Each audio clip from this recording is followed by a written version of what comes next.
दोस्तों, आपने call centre का नाम जिंदगी में एक ना एक बार तो जरूर सुना होगा। इस समय आपको कॉल सेंटर बहुत ही कम सुनाई देता होगा, लेकिन आज से 10-12 साल पहले कॉल सेंटर का नाम बहुत ही ज़्यादा मशहूर था। और अक्सर जो भी लोग मिलते थे आपको, वो आपको यही कहते थे कि मैं कॉल सेंटर में जॉब करता हूँ, क्योंकि उस समय कॉल सेंटर का बहुत ही डिमांड था। आज की हमारी कहानी एक कॉल सेंटर की है, जहां पर एक भूतिया लड़की थी। तो चलिए आपको पूरी कहानी विस्तार से बताते हैं। उस समय कोलकाता बहुत ही ज़्यादा तरक्की कर रहा था। वहां पर एक जगह थी, जिस जगह पर बड़े बड़े ऑफिस और कॉल सेंटर भी बने हुए थे। तो वहीं पर एक रीमा नाम की लड़की जॉब करती थी, जो काफ़ी होशियार थी।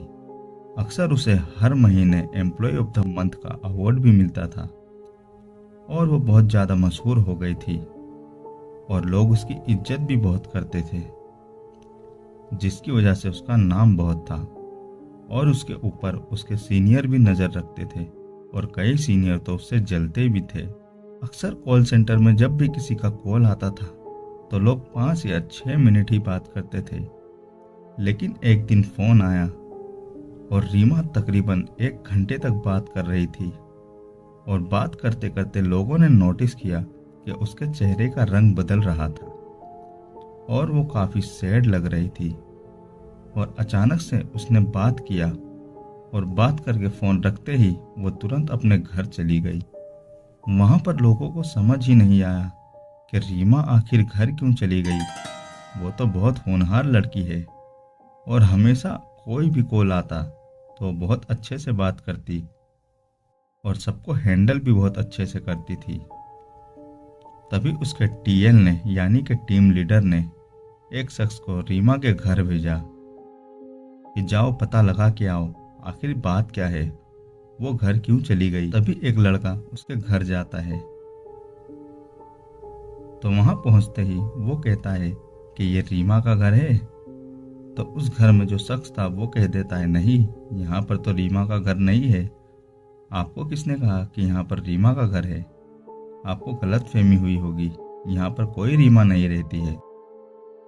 तो वो वापस आ जाता है और अपने ऑफिस में आकर अपने टीम लीडर से कहता है कि मैं उस घर में गया था, लेकिन वहाँ तो कोई रीमा नहीं रहती। तो उसके टीम का जो लीडर था वो भी चौंक जाता है कि आखिर उसका घर कहाँ है, हमें तो उसने यही एड्रेस दिया था। जैसे तैसे पता लगाकर उसके ऑफिस वाले रीमा के घर पहुंच जाते हैं और रीमा के पापा से कहते हैं, अंकल जी क्या हुआ, रीमा घर क्यों चली गई?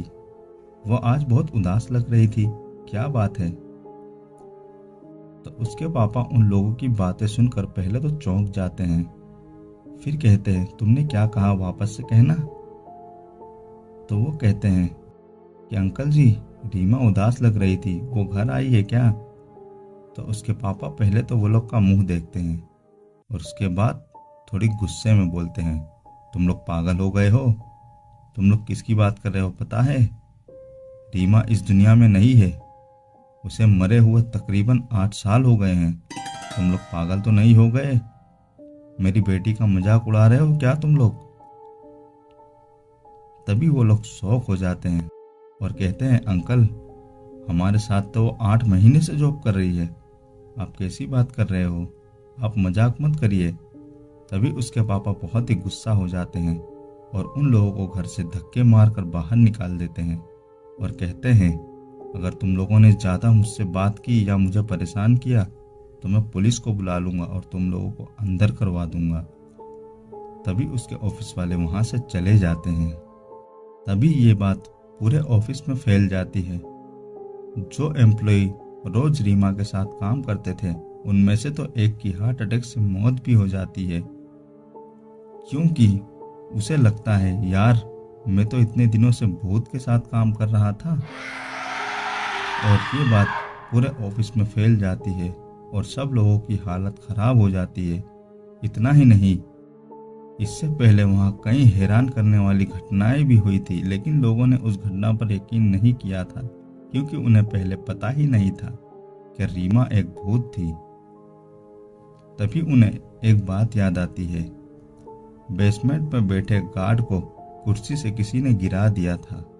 वो लोगों को बताता है, लेकिन उसकी बातों पर कोई यकीन नहीं करता। तभी लोगों को पहले की घटनाएं याद आने लगती है और फिर एक और घटना याद आती है। एक बार उसी ऑफिस में बाथरूम से किसी लड़की के चिल्लाने की आवाज़ आती है और भी कई अजीब घटनाएं होती है। बाद में पता चलता है कि जहां वो ऑफिस बना है वहां लगभग 100 साल पुराना शमशान घाट हुआ करता था और खुदाई के दौरान कई कंकाल भी निकले थे। इसी कारण ये सभी घटनाएं होती थी। लेकिन रीमा वाली घटना ने सभी को हिलाकर रख दिया था। लेकिन कंपनी ने यह बात फैलाने से लोगों को मना कर दिया। अगर वो बात फैल जाती तो उनकी कंपनी पर बुरा असर होता। बाद में लोगों को पता चला कि हमारे साथ जो पहले घटनाएं होती थी वो सच थी और रीमा कोई लड़की नहीं, एक चुड़ैल थी।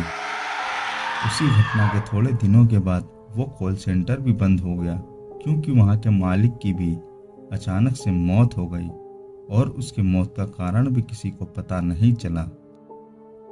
और जब से वो जगह वीरान पड़ी हुई है।